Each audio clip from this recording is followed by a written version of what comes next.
नागपूरच्या पारडी शिवारात बिबट्याच्या हल्ल्यात 2 जखमी. बिबट्याला पकडण्याकरता वनविभागाचं रेस्क्यू ऑपरेशन सुरू. परिसरात नागरिकांची मोठी गर्दी.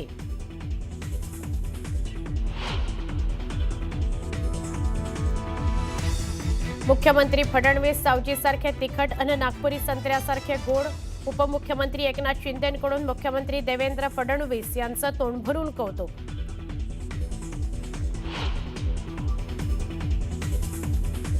अमिताभ बिग बी आहेत तर देवेंद्र फडणवीस हे सभागृहातले बिग डी आहेत. डी हा डिव्होशन डेडिकेशनचा.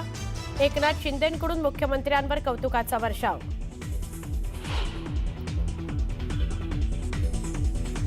शिंदेंचा वापर कढीपत्त्यासारखा करून नंतर फेकून देतील.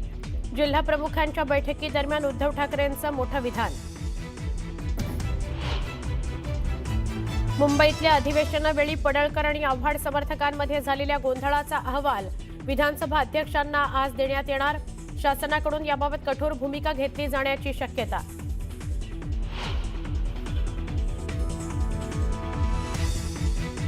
जन्मदात्या आईनं 6 अपत्य विकल्याची धक्कादायक घटना. त्र्यंबकेश्वरच्या बर्ड्याची वाडीतून आली समोर.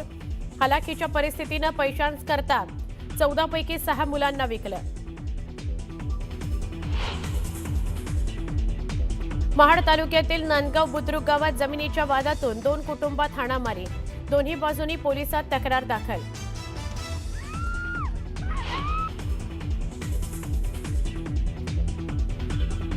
इंडिगो विमानसेवेच्या गोंधळाची केंद्र सरकारकडून गंभीर दखल. सरकारकडून इंडिगोला 10% उड्डाण कपातीचा आदेश.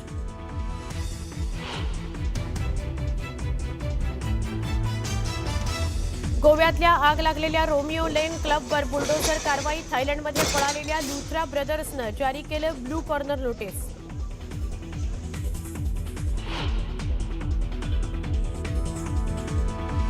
पहिल्या T20 सामन्यात भारतानं केला आफ्रिकेचा 101 धावांनी पराभव. अष्टपैलू कामगिरी करणाऱ्या हार्दिक पांड्याला सामनावीराचा किताब.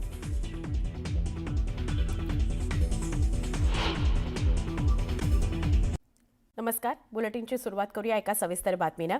उपमुख्यमंत्री एकनाथ शिंदे यांनी मुख्यमंत्री देवेंद्र फडणवीस यांचं तोंड भरून कौतुक केलं. अमिताभ बच्चन हे बॉलिवूडचे बिग बी आहेत तर देवेंद्र फडणवीस हे सभागृहाचे बिग डी आहेत असं एकनाथ शिंदे म्हणाले. तसंच देवेंद्र फडणवीस हे सावजीसारखे तिखट आणि नागपुरी संत्र्यासारखे गोड आहेत अशी स्तुतीसुमनं सुद्धा शिंदेंनी उधळली. एकूणच नाराजी नाट्यानंतर एकनाथ शिंदे यांच्याकडून पहिल्यांदाच मुख्यमंत्री देवेंद्र फडणवीस यांच्याबद्दल भरभरून कौतुक ऐकायला मिळालंय. यावेळी बोलताना एकनाथ शिंदेंनी खास शायरी सुद्धा केली. त्यांची आणि माझी मैत्री देखील आहे ती गेल्या अनेक वर्षापासून आहे. ती अनेकांना न कळणारी आहे. हम वो नहीं जो दिल तोड़ देंगे, हम वो नहीं जो दिल तोड़ देंगे, थाम कर हाथ फिर साथ छोड़ देंगे. पानी की तरह है ये दोस्ती हमारी, पानी की तरह ये दोस्ती हमारी. कोई कितना भी चाहे हम जुदा नहीं होंगे, जुदा नहीं होंगे. चलो अरे आता हे जे काही चालू आहे त्याच्यावर बोललोय मी. ज्यांना उत्तर द्यायचं असेल त्यांना ते बरोबर उत्तर देतात. अंगावर आलेल्या विरोधकांचा करेक्ट कार्यक्रमही ते करतात आणि त्यामुळे गमतीचा भाग आहे. आणि खरं म्हणजे मी सांगेन देवेंद्रजी, आपका दिल भी जगह पर, दिमाग भी ठिकाने पर, दोस्त भी अपनी जगह और दुश्मन भी निशाने पर. अशा प्रकारचं काम तुम्ही करा. एकाच वेळी तुम्ही काय काय करू शकता हे तुम्ही दाखवलेलं आहे. हे काही लोकांना कळलंय, काही लोकांना कळलेलं नाही.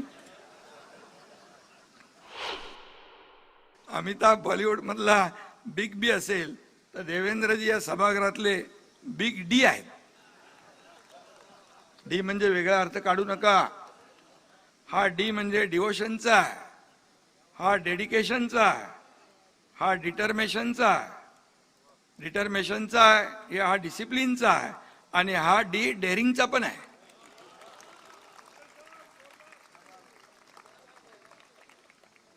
अरे नागपूरच्या थंडीमध्ये काहीतरी जरा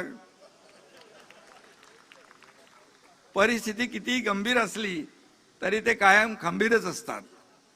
आणि म्हणून कारण ते कायम थंड डोक्याने परिस्थितीला सामोरे जात असतात. 2022 साली जेव्हा आम्ही निर्णायक पाऊल उचलायचं ठरवलं तेव्हा खंबीर पाठिंबा देणारा त्यांच्यातला एक सच्चा दोस्तही मी पाहिलेला आहे. आणि त्यावेळेस अनेकदा ते मला हुडी घालून भेटायला यायचे, परंतु त्यांच्या या हुडीने विरोधकांना हुडहुडी भरली होती. विजयराव, तुम्हाला नाही बोलत मी. देवेंद्र फडणवीसजी यांचं महत्त्वाचं कौशल्य म्हणजे मुद्देसूद मांडणी. कुठल्याही विषयाचा व्यवस्थित अभ्यास करूनच ते बोलतात. त्यामुळे समोरच्यावर त्यांच्या बोलण्याची छाप पडते, आपल्या सगळ्यांना माहीत आहे. आणि त्यांच्या भक्कम निर्धाराला मेहनतीची जोड आहे, कष्टाची जोड आहे. आणि नागपूर आहे इकडे, ते सावजीसारखे तिखट आणि नागपुरी संत्रासारखे गोड आहेत असं म्हटलं तर वावगं.